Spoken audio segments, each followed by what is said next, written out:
Thanks to the happy-go-lucky Rona-virus, I am tied to my house as I am not an essential worker. I'm making more money now than I ever had if I was working. You can tell there's something wrong. Kind of messed up, isn't it? I'm on a Christian server, he says. I see you're on a furry R18 server, you fucking degenerate. Back to the topic. With all this money, what is it to do? Buy some new games I've been interested in and review them, that's what. This Rabbit Rundown is going to be a little different though, because instead of just one game, I'm going to do 2 games.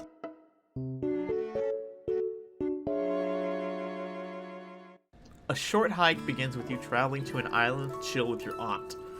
However, upon leaving the house, you are notified that there is no cellular reception in the area. Our protagonist, Claire, no, not the Claire from like Resident Evil 2, a bird, I guess.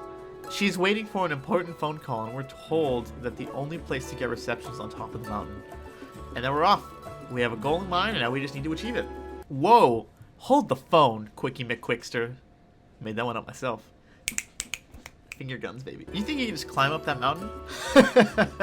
I know you're out of shape, and so am I, so, don't feel too bad. But we need some golden feathers. Golden feathers act as a form of stamina. Each one lets you do another mid-air jump, run for an extra second, or climb an extra second.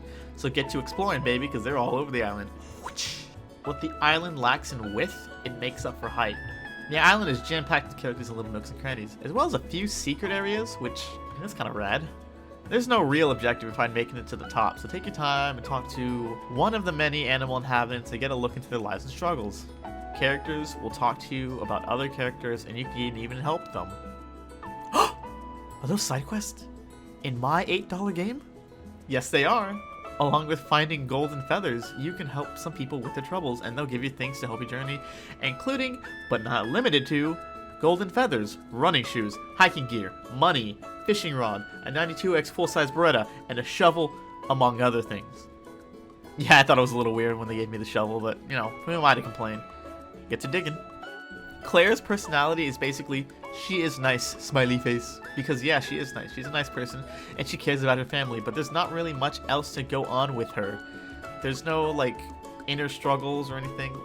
And not saying that that's bad, I'm just saying that there's not really anything there to give you that extra, look into her life, basically, besides that. It's more like she was just kind of dropped here than anything. I don't know if I would say she's a believable character, because she doesn't talk about her friends, if she has any. She only talks about her mom. We don't know anything else about that. So, it kind of feels like she wasn't made before the game started, which is kind of a big thing when it's all about characters. Most of my original footage got corrupted, so I had to replay the game to get some more footage. That was a pain in the ass. But I was pleasantly surprised to find that I hadn't explored a lot of the island. I mean, I did, but there was parts of the areas that I didn't actually see. Like, when I did my first playthrough, I never saw the graveyard or the kids playing with the stickball. And I also never knew about the pickaxe item. Now you can, quickly traverse through the island through little shortcuts. I thought that was neat. That was actually kind of cool, considering it's kind of a pain in the ass to traverse between, areas like that, because they're all on the opposite side of the island. But it was still pretty cool. Going through the game again, though, I realize how short it is. If you rush it to the top or know what you're doing, it can take about 15 minutes just to complete the game, quote-unquote complete. The game encourages exploration and taking your time to see all the nooks and crannies, as well as talk to most of the characters and help them out with their side quests. Even playing the game slowly for my first time, I managed to finish the game in roughly just under an hour. And I did like the game. I actually thought it was cute. I played it on stream, and I had a lot of fun with it. The music was nice. Everything was cool about it. But my only real gripe with it is the $7.99 price tag. I do think a $4.99 price tag would make this a lot more rounded, as I do think that the $8 is too high for such a small experimental game such as this, for such a small experience. There is really, as far as I can tell, no replay value once you explore all the island and help everyone though. But a short hike accomplishes what it sets out to do, which is have you explore the world and take in the scenery. And it's about, it's about cute animals doing cute things. Switching to our next game, Super Animal Royale is about cute animals doing war crimes instead of cute things. It's a take on the Battle Royale genre, except with animals, and it's from an isometric view. Surprisingly, it makes it feel more unique than the other main Battle Royales. Apex what? Blackout where? Fort who? Everything is animal related, or at least most of it is. Instead of the blue wall of death, it's super skunk gas. Instead of nerve gas, it's skunk bombs. They even have poison dart guns, which I can only assume is filled with skunk gas.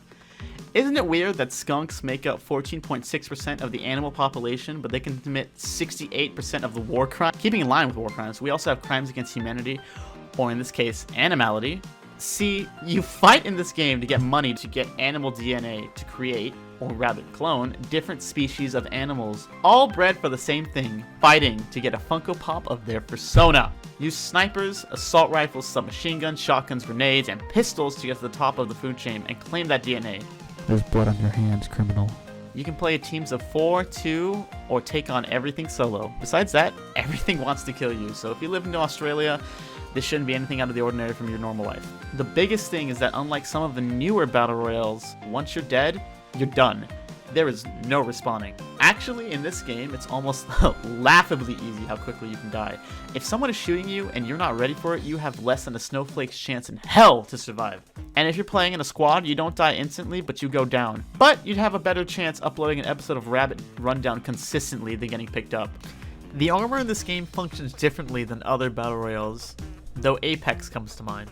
See, when you're hit, it takes away a bar of your armor, and armor comes in levels 1 through 3, but each one only has 1 to 3 bars of armor. I might not be explaining the best, but let me try to put it together a little better. Essentially, the level armor you have, whatever the number is how many shots you can take before it starts affecting your actual health. So if you have a level 2 armor, you can take 2 more shots before it affects your health.